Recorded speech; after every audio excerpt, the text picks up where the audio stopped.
il est des noms que le temps n'efface pas. Des voix que même les siècles n'ont pu faire taire. Dans les montagnes farouches des Aurès, une femme s'est levée. Non pas pour conquérir, mais pour défendre. Non pas pour régner, mais pour résister. Elle s'appelait Caïna. Reine, guerrière, prophétesse.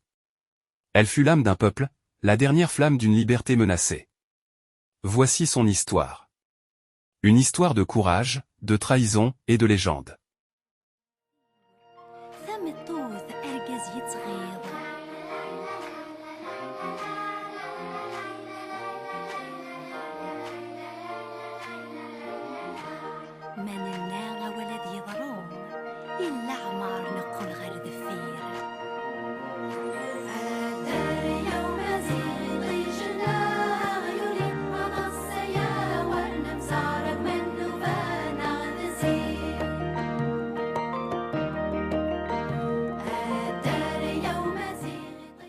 Nous sommes à la fin du 7e siècle.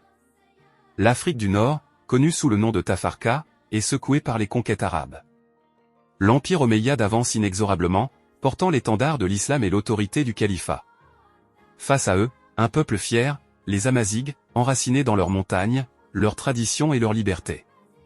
Parmi eux, une femme se distingue.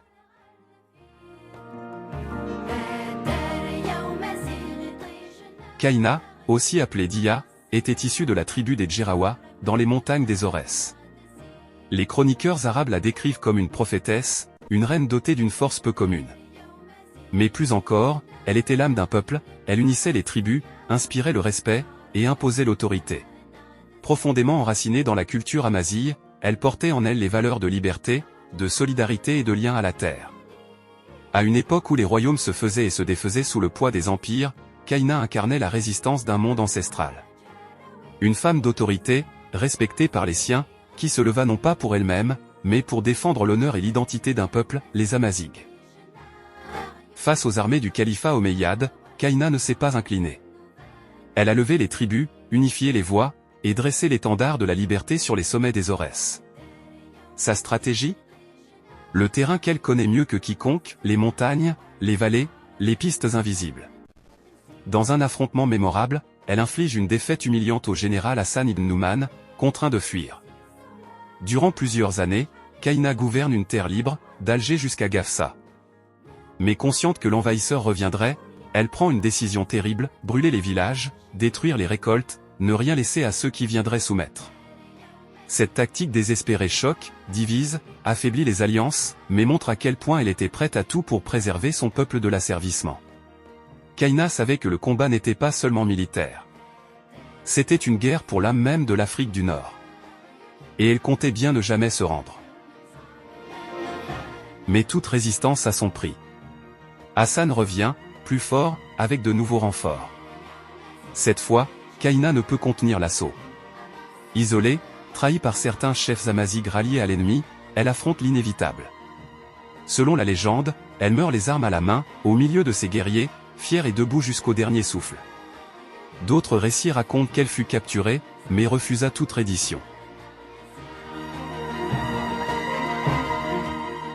Quoi qu'il en soit, elle choisit la dignité face à la défaite, devenant une martyre de la liberté. Sa mort marqua la fin d'une époque, mais le début d'une mémoire, celle d'une femme libre, tombée pour que son peuple n'oublie jamais d'où il vient.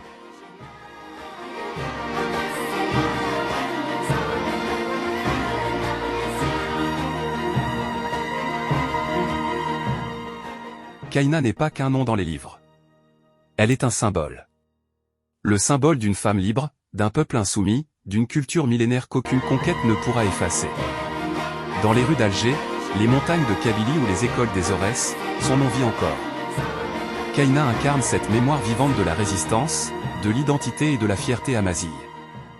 Si je meurs, que ma voix continue de résonner dans vos pas, pourrait-elle avoir dit. Aujourd'hui, sa légende inspire les peuples du monde entier, et nous rappelle que dans les vents du désert et les échos des montagnes, la voix de Caïna ne s'éteint jamais.